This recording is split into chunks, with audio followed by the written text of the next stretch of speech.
Ivy Reed should have been home, in her small apartment in Seattle's Beacon Hill neighborhood, wrapped in an old blanket with a half-finished novel beside her instead. Shortly after 6 o'clock in the evening, her phone buzzed with a message from Sarah, a co-worker from the event agency. "I have a fever, please cover my shift. It's the Miller Global Anniversary Gala. The tips should be good." At 27, Ivy had learned that exhaustion did not pay rent. She agreed an hour later a service. Elevator carried her toward the upper floors of Harbor Crown Tower, where the city glittered beyond walls of glass. She changed into a plain black uniform, tied her dark hair back, and stepped into a ballroom filled with crystal lights, expensive perfume-aged wine, and people who seemed to speak in the language of influence. At the center stood Adrian Miller, the 35-year-old chief executive of Miller Global. The party honored his late father, Robert Miller, who had founded the corporation decades earlier. Yet every compliment Adrian received contained a comparison. "Your father would be proud. Robert had extraordinary instincts. You have his ambition, experience will come." Adrian smiled for the cameras, but each sentence irritated him. His father had been dead for years, yet Robert still seemed to occupy every room before Adrian entered it. By the time Adrian finished his speech, he had consumed more wine than usual. "We should remember," he told the guests, "that success belongs to those willing to create it, not those satisfied merely to stand aside and watch." Ivy, carrying a silver tray nearby, paused. She had spent nearly 6 years serving people WHO spoke about as though they were pieces of furniture. The sentence was not directed at her, yet it carried the familiar sting of being judged by a uniform. Moments later, a guest stepped backward without looking and struck her shoulder. The tray tilted. Red wine splashed across Adrian's white shirt. Conversation died instantly. "I'm terribly sorry, sir," Ivy said, reaching for a napkin. Several guests laughed nervously. Adrian heard them. His humiliation turned toward the easiest target. "This," he said loudly, "is why service staff should remain where guests don't have to notice them." Ivy's hand stopped. She looked at him, not angrily, but with the tired expression of someone who had heard worse from people with much less power. "I apologized, sir." Then she turned away. Her calmness angered him more than an argument would have. "Wait," she stopped. Adrian stepped closer. "Do you know that soon, practically everything in this building will answer to me?" Ivy looked around the ballroom and then back at him. "Then congratulations." Someone coughed to hide a laugh. Adrian felt his face burn. Inside his jacket was an old ivory envelope, prepared for a commemorative portion of the evening. It contained a handwritten Latin passage, copied from one of his father's notebooks. An impulsive idea came to him. "You seem unusually confident," he said. "So let's test that confidence." He held up the envelope. $1 million if you can read this correctly." The nearby guests turned. Several phones appeared. Ivy stared at the envelope. "No thank you, I came here to work." "What happened?" Adrian asked, afraid. She started walking again, but he moved into her path. "Or is your pride worth more than $1 million? Something in Ivy changed. Not anger, decision. "Give it to me." Adrian smiled and handed her the yellowed page. She studied the writing for several seconds. Then she read the Latin aloud. Her pronunciation was clear and measured, far too precise to be a lucky guess. When she finished, she translated. "A person who possesses power but forgets humanity eventually becomes consumed by the shadow created by that power." The ballroom became utterly silent. Ivy folded the page. She placed it back into Adrian's hand. Then she said softly, "It seems whoever wrote this understood something you have forgotten." She walked away. For the first time that evening, Nobody looked at Adrian as Robert Miller's successful heir, they simply looked at him. And what they saw made him uncomfortable. Later that night, alone inside his waterfront penthouse, Adrian watched the video spreading across social media. Again and again, he saw himself blocking a waitress's path, offering money as a weapon, smiling while the crowd watched. Then he saw Ivy answer him. Beneath thousands of mocking comments, one sentence stopped him. Robert Miller would be ashamed of his son. Adrian closed the video, but he could still hear Ivy's translation power. Humanity shadow. For reasons he could not explain, he reopened the recording. This time he barely watched himself. He watched her. There had been no hesitation in her Latin, no surprise. No performance. She had known exactly what she was reading. And suddenly Adrian wanted to know exactly who Ivy Reed was before sunrise. Adrian called someone in corporate security and requested Ivy's employment file. What arrived was disappointingly ordinary. Ivy Reed, 27 years old. Temporary event worker, Beacon Hill address. Then he saw the emergency contact record. James Reed, father. Deceased. The name struck him immediately. James Reed had been an investigative journalist. More than a decade earlier, James had spent nearly 2 years investigating claims that a Miller Global chemical facility near Tacoma had leaked industrial waste into groundwater, used by surrounding communities. Adrian remembered his father returning home from meetings with the journalist, looking unusually troubled. Robert had once called James a bloodhound with a notebook. Then James Reed died in a highway accident. The investigation disappeared with him. Miller Global survived untouched. Now James Reed's daughter had appeared at Robert Miller's memorial celebration and translated a warning about corrupted power.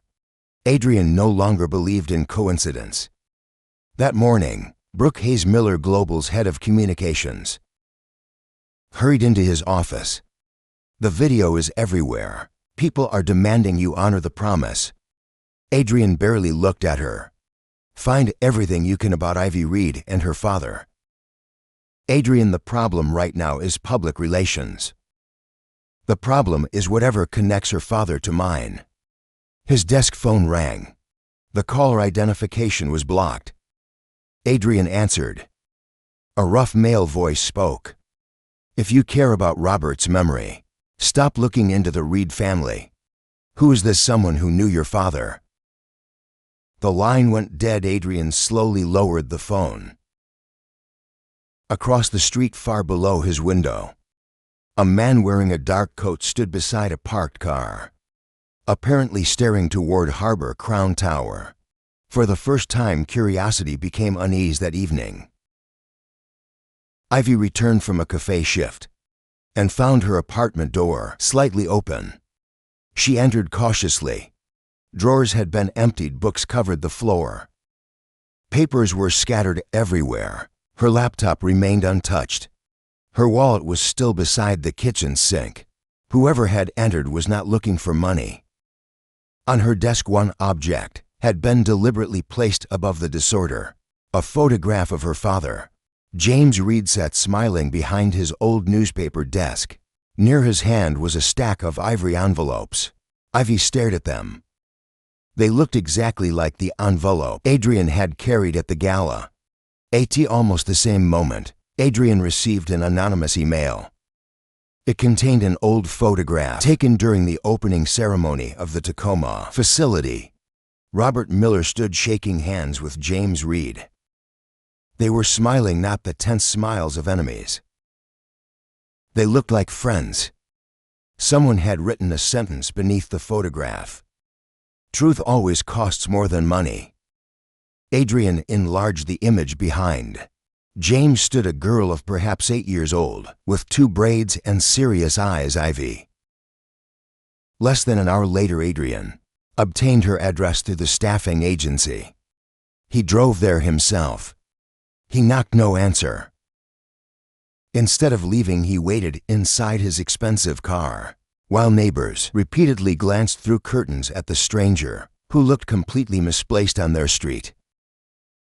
Near 6 o'clock, Ivy appeared carrying groceries. She saw him and stopped. "Are you lost, Mr. Miller?" "No, then your car certainly is. I need to speak with you." "I think you spoke enough at the party." "This isn't about the party." She climbed the steps toward her building. Adrian followed only as far as the sidewalk. "I received something involving our fathers." She turned. He showed her the photograph. Her expression changed immediately. "Where did you get that?" "Anonymous email." She took the phone. Her hands began trembling. "My father kept a copy of this." Adrian studied her face. "I was taught they hated each other." "They did? You sound certain?" Ivy's eyes hardened. "Your family destroyed my father's life." Adrian did not answer. She sat on the steps, groceries beside her. "Everyone says he died in an accident, but shortly before it happened, he told me he had finally found the evidence he needed against Miller Global." She looked toward the street. "I spent 3 years in California studying classical languages. That is why I could read your little test.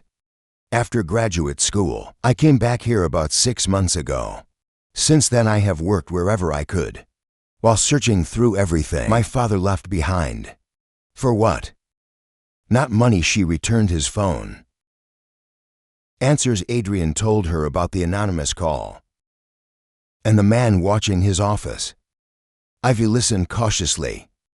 "Why should I trust you? You shouldn't." The answer surprised her. Adrian continued. "But someone is afraid of both of us asking questions. My company keeps old records at a storage facility south of the city. You want me to walk into Miller Global with you?" "Yes." "That sounds insane." "Probably." "Why would you risk your father's reputation?" Adrian looked at the photograph again.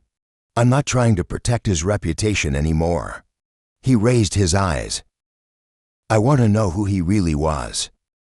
After a long silence, Ivy nodded. "Tomorrow morning." The next morning, Adrian arrived without a driver. Ivy came downstairs wearing jeans, sneakers, and a hooded jacket. She entered his car, carrying only her phone and a paper cup of inexpensive coffee. During the drive toward an aging industrial district near Tacoma, neither spoke much. The archive building stood behind a rusted fence, a gray concrete structure that seemed designed to make people forget it existed. An elderly records clerk named Arthur Bell recognized Adrian immediately. "Mr. Miller, I haven't seen you here since your father was alive. I need files connected to the old North River chemical project." Arthur's face tightened. "Those records were sealed by whom? Your father?" Adrian held his gaze. "Then I'm unsealing them." Arthur hesitated before leading them through rows of metal shelving. Before leaving, he said quietly, "Robert once told me some things should remain buried, because digging them up can hurt people who were never responsible." Ivy waited until Arthur disappeared. That sounded like a warning. Adrian stared at the dusty boxes. Everything sounds like a warning now. They searched for hours. Technical reports described a minor industrial accident, quickly contained. Water tests were supposedly normal. Environmental damage was listed as negligible. Everything was to perfect. Adrian dropped a folder onto the table. Someone cleaned the history. Ivy noticed a crooked metal fastener inside its back cover. Behind it was a thin packet of security records. They examined visitor logs from the period when James Reed had been investigating Miller Global. His signature appeared repeatedly. "He came here," Ivy whispered. On the final page was a special request, granting him access to an independent environmental assessment. Then Ivy froze. The date was 8 days after the official date of James Reed's death. Adrian read it twice. "That cannot be right." Ivy touched the signature. I know my father's handwriting." Her face had gone pale. "This is his." Adrian photographed every page. "We should leave."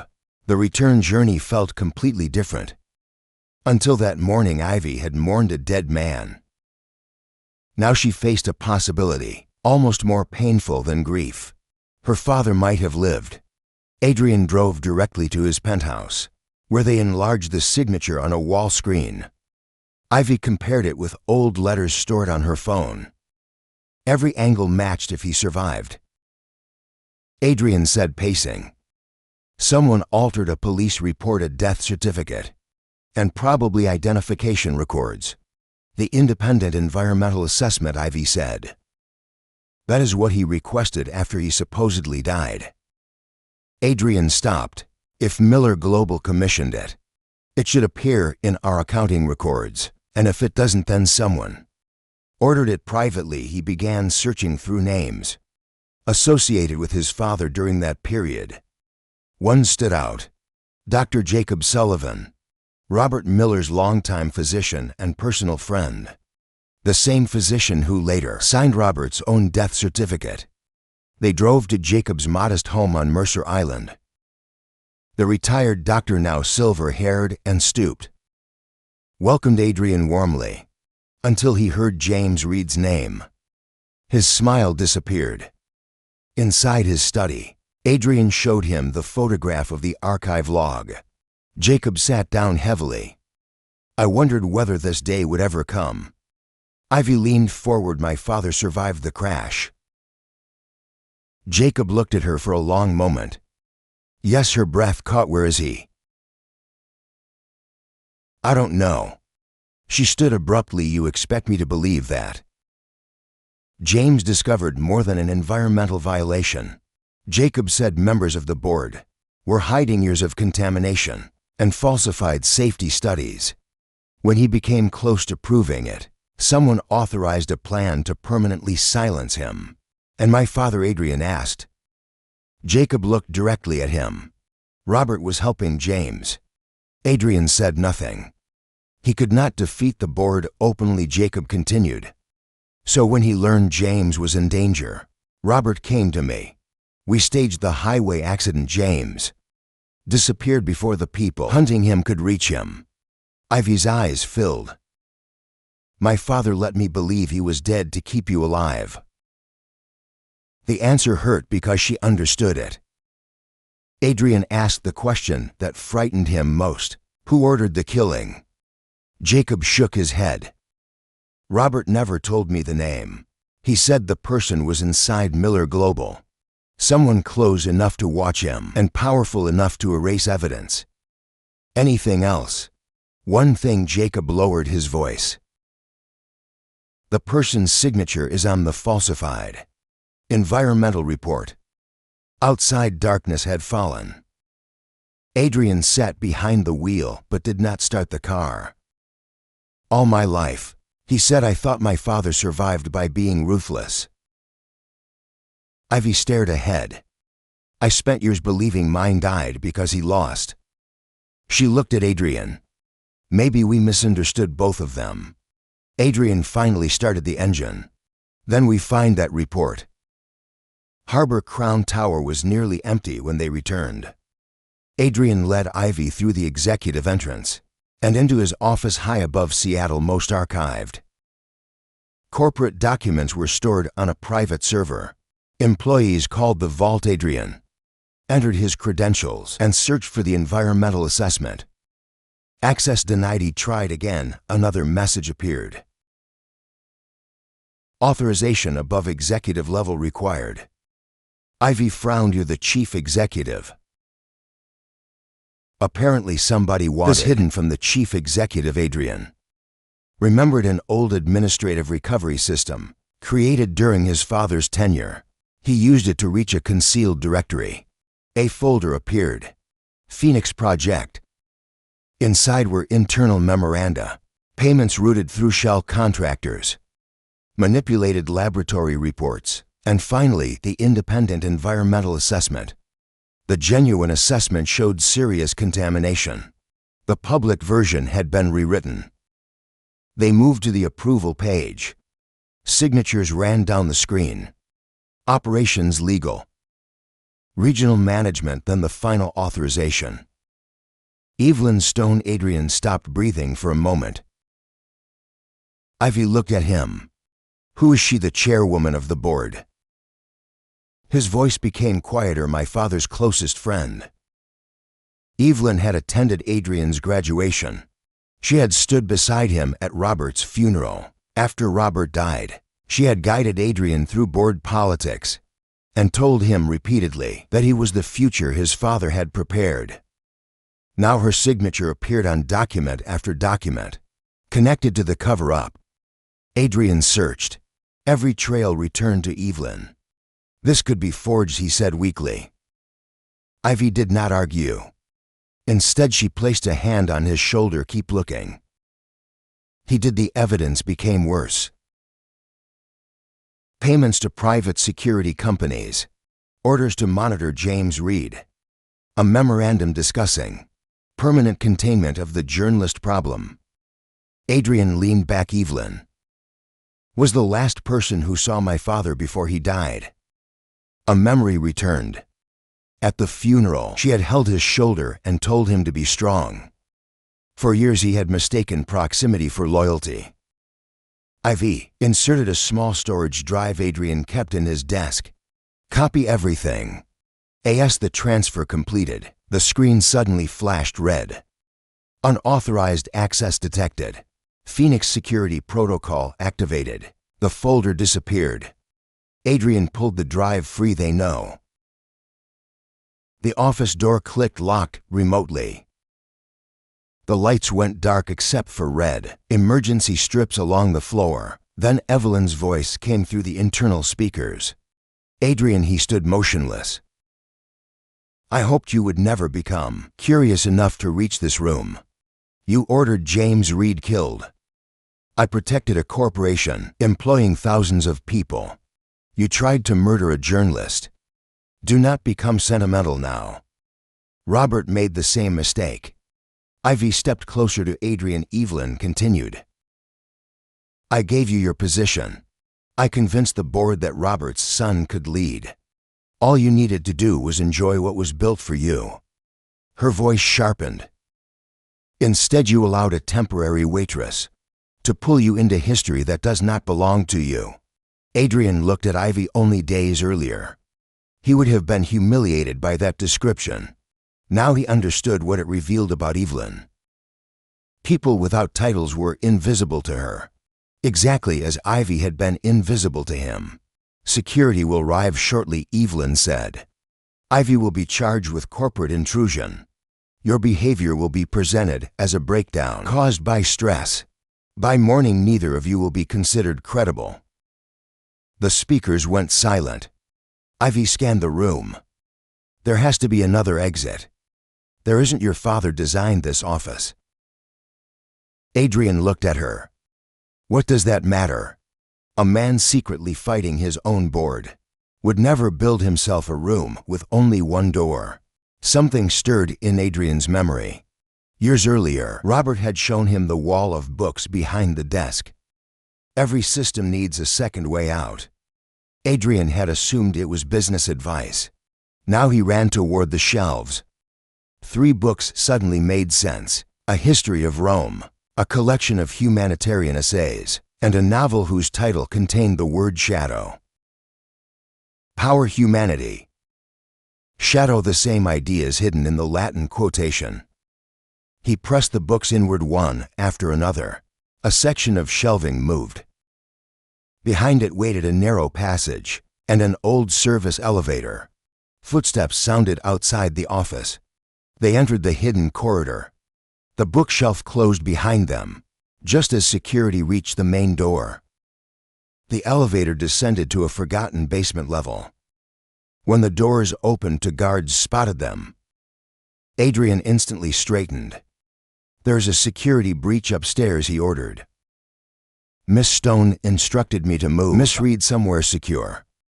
Seal the building. The guards hesitated. Adrian used the confidence that had once humiliated waiters and intimidated employees.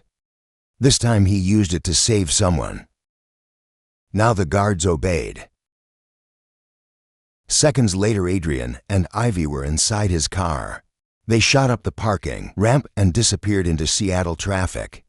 Only when the tower vanished behind them did Ivy speak. "What do we do now?" Adrian held the storage drive tightly. "We make sure the truth becomes harder to kill than we are."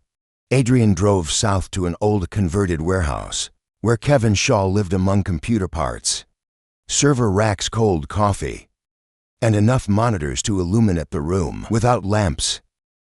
Kevin had once worked for Miller Global, before leaving after a dispute over employee surveillance. When Adrian placed the storage drive on his desk, Kevin raised an eyebrow. "You look terrible. I need this preserved." Kevin examined the files. His expression changed. "Preserved where?" "Everywhere. Adrian, once this goes out, you cannot pull it back." "That's the point." Kevin looked from Adrian to Ivy. "You understand this could destroy Miller Global." Adrian stared at the company logo, visible inside one document. For most of his life, that symbol had meant family. Then he remembered James Reed forced to abandon his daughter, communities unknowingly drinking contaminated water, and his father secretly fighting the company he had created. If an empire survives only because the truth is buried, Adrian said, it deserves to fall. Kevin nodded during the night. He duplicated the evidence across independent repositories, sent encrypted packages to journalists, environmental attorneys, regulators, and public interest organizations, and prepared releases that could not easily be withdrawn. Near dawn, the first reports appeared. By morning, the Phoenix Project was public. Miller Global stock price collapsed. Television crews gathered outside Harbor Crown Tower. Board members issued denials. Evelyn Stone called the records fabricated. Adrian watched the coverage without satisfaction. The company his father had spent a lifetime building was breaking apart. Ivy sat beside him. "You did not destroy your father's legacy." Adrian laughed bitterly. "Look at the screen. Your father risked everything to save mine. Maybe the company was never the legacy he cared about most." Adrian looked at her. The thought hurt, but it also released something in him. Still, Ivy understood Evelyn's defense. "Documents can be challenged. We need someone who can explain what happened. Jacob, he knows only part of it." Adrian knew whom she meant: James Reed. Using old expense records, private transfers, insurance payments, and an obscure trust established through one of Robert's attorneys, they followed a trail east across Washington. It eventually led to a quiet residential home outside Walla Walla, surrounded by fields and low hills. Ivy stood outside the entrance for several minutes before she could move. For more than a decade, she had imagined her father buried beneath cold earth. Now someone inside might carry his voice. An older woman named Margaret, who managed the home, led them toward a sunroom. "Marie usually reads here in the afternoon." Ivy stopped in the doorway. An elderly man sat beside the window, with a newspaper folded across his lap. His hair had turned silver, his shoulders were thinner. But when he looked up, she recognized him before thought could interfere. "Dad." James Reed stood slowly, his eyes filled. "Ivy," she crossed the room. Years of anger, grief, questions, and disbelief collapsed into one embrace. "You were alive, I know. You let me bury you, I know." Her hands struck weakly against his chest before gripping his sweater. "I hated you for dying." James closed his eyes. "I hated myself for surviving without you." Later, when Ivy was able to listen, he explained. Robert had saved his life, but Evelyn's network remained active. James had been moved repeatedly under false identities. When Robert later died unexpectedly, James became afraid that contacting Ivy would expose her. "Why didn't you release the evidence yourself?"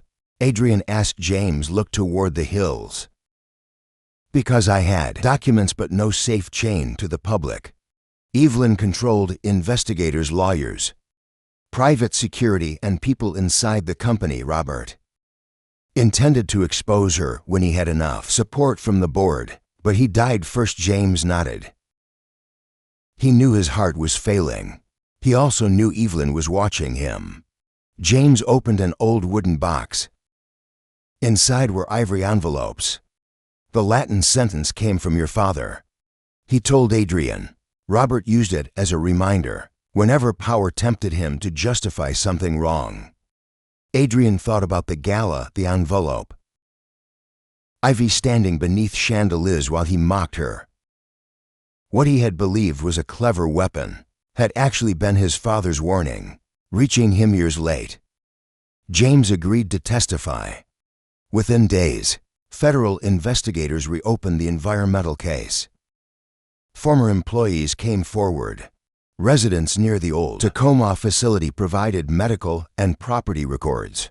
Arthur Bell surrendered original archive logs. Dr. Jacob Sullivan testified about the staged accident, and Brooke Hayes, who had initially treated the scandal as a publicity problem, delivered internal communications showing Evelyn's attempts to discredit Adrian and Ivy. One by one, people who had once remained silent discovered that silence was no longer their only choice. Evelyn's empire of fear began collapsing from the inside.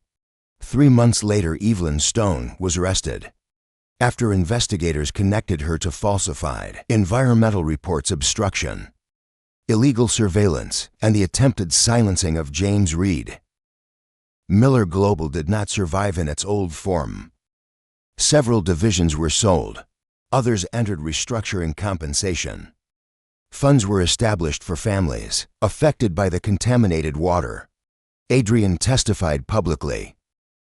During questioning, an attorney asked whether he understood that his cooperation had cost him control of the company. "Yes," Adrian answered. "And do you regret that?" He thought of the man he had been at the gala. No. Afterward, Adrian resigned. He sold most of the personal holdings connected to Miller Global and directed a large portion toward environmental restoration, legal assistance for whistleblowers, and educational programs in working-class neighborhoods. People called it repentance. Adrian disliked the word. Repentance sounded like one grand action that erased everything. Before it, he knew better. Changing meant waking up each morning and making another choice. Ivy returned to academic work she had abandoned after coming back from California. With help from a university professor named Hannah Porter, she began teaching classical languages part-time while assisting James in organizing his old investigative records. James did not move back into Ivy's life, though no time had passed. Their reunion was harder than the newspapers understood. Some days she sat beside him for hours. Other days she became angry over the birthdays, graduations, illnesses, and lonely evenings he had missed. James never asked her to forgive him quickly. That patience helped more than explanations. A year after the gala, a community center opened in Beacon Hill. It carried the Reed Miller name not because Ivy or Adrian wanted monuments to their families, but because both believed the two names should finally stand together publicly after so many years of manufactured hostility. The center offered tutoring, legal clinics, environmental education, language courses, and meeting rooms for local organizations. No grand marble staircase greeted visitors. Children covered the walls with drawings. Coffee was inexpensive. Nobody had to wear the right clothes to enter. On opening afternoon, Adrian stood near the entrance wearing jeans and a plain shirt. Ivy joined him. "You look uncomfortable," she said. "I used to stand in front of shareholders without blinking, and now a group of 12-year-olds asked me to judge their science projects." That is considerably more dangerous, he laughed. A boy named Noah ran toward Ivy, carrying a book from the small library. "Miss Reed, look." He showed her a passage about character being measured, not by possessions but by choices. Ivy smiled. Adrian glanced at her. "I still technically owe you $1 million. No, you don't. I made the promise publicly." "You paid something more expensive." He knew what she meant, not money. Certainty. He had surrendered the comforting certainty that his family was always right, that wealth meant competence, that authority meant worthiness, and that people standing outside the spotlight mattered less than those beneath it. That evening, after the visitors left, James joined Ivy and Adrian in the small garden behind the center. For a while none of them spoke. James finally said, "Robert once told me something when we believed we might lose everything." Adrian looked over. He said, "There comes a point when a person has to decide whether he wants to protect what bears his name or protect what allows him to respect that name." Adrian lowered his eyes. "I wish he had told me," he tried, James said. Adrian immediately remembered the envelope. The Latin warning had been sitting in a company archive waiting.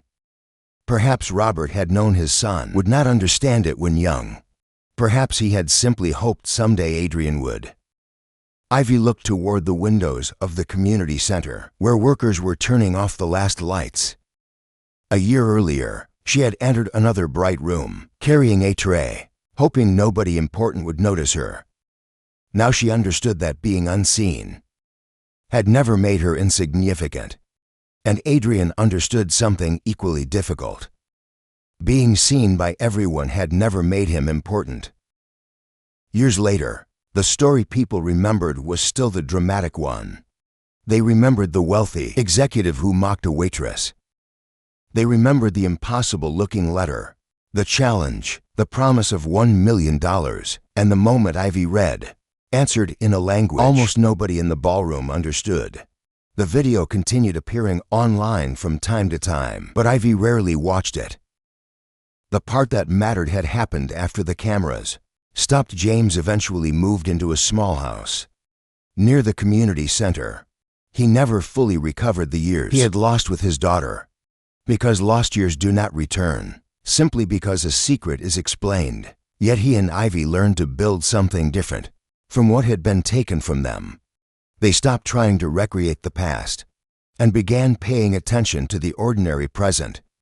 Shared breakfasts, walks after rain, disagreements that could finally end with another conversation instead of disappearance.